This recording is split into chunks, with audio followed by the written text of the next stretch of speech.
BMC चुनाव के दौरान स्याही मिटने के मामले ने चुनावी प्रक्रिया पर कई सवाल खड़े कर दिए हैं। 15 जनवरी को हुई वोटिंग के दौरान दावा किया गया कि चुनावी स्याही आसानी से मिट रही है। अब इस खबर को लेकर कांग्रेस सांसद राहुल गांधी का गुस्सा फूट पड़ा। उन्होंने इसे सीधे तौर पर देशद्रोह करार दे दिया है। और क्या कुछ लिखा है राहुल गांधी ने और क्या है पूरा मामला, जानेंगे इस रिपोर्ट में। देश की राजनीति में चुनाव की निष्पक्षता को लेकर कांग्रेस सांसद राहुल गांधी ने बड़ा हमला बोला है। उन्होंने चुनाव आयोग पर नागरिकों को भ्रमित करने का सीधा आरोप लगाते हुए इसे देश के खिलाफ एक बड़ी साजिश करार दे दिया। राहुल गांधी ने दो टूक शब्दों में कहा कि वोट चोरी एक राष्ट्र विरोधी काम है, यानी एंटी नेशनल एक्ट है।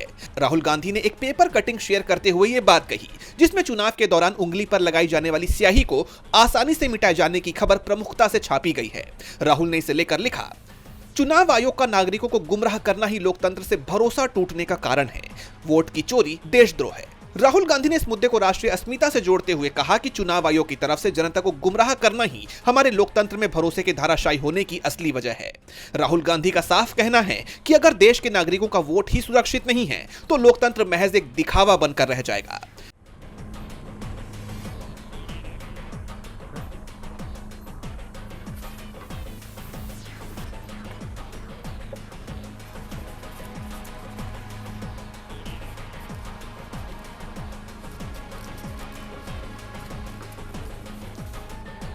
Look at this.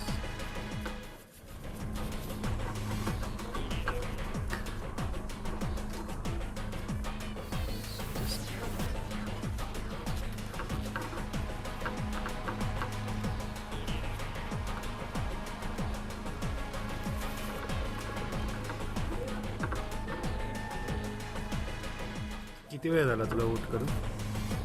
2-3 तास झाले. हो.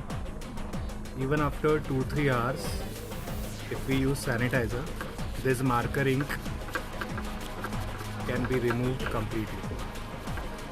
जैसा आप जानते हैं कि 15 जनवरी को महाराष्ट्र में निकाय चुनाव की वोटिंग के वक्त मनसे प्रमुख राज ठाकरे ने भी इस मुद्दे पर सवाल उठाए थे और कहा था कि पहले इस्तेमाल होने वाली स्याही को एक नए पेन से बदला जा रहा है और इस नए पेन को लेकर शिकायतें आ रही हैं। हैंड सैनिटाइजर लगाने पर स्याही गायब हो जाती है। अब एकमात्र विकल्प यही बचा है कि स्याही लगाएं, बाहर जाएं, उसे पोंछें, फिर अंदर आकर दोबारा वोट डाल दें। जैसा आप जानते हैं कि इस मुद्दे के सामने आने के बाद कांग्रेस ने एक वीडियो सोशल मीडिया पर शेयर किया था, जिसमें दिखाया गया था कि कैसे एक व्यक्ति वोटिंग के बाद अपनी उंगली पर लगी स्याही को नॉर्मल सैनिटाइजर की मदद से पल भर में साफ कर देता है। कांग्रेस का कहना है कि अगर स्याही इतनी आसानी से मिट सकती है तो एक ही व्यक्ति तो कई बार वोट डाल सकता है, जो सीधे तौर पर चुनाव की चोरी है। जानकारों का मानना है कि राहुल गांधी का ये पोस्ट और विपक्षी नेताओं के हमले सीधे तौर पर सत्ता पक्ष और चुनाव आयोग को कटघरे में खड़ा करने का काम कर रहे हैं। डीबी लाइव की रिपोर्ट।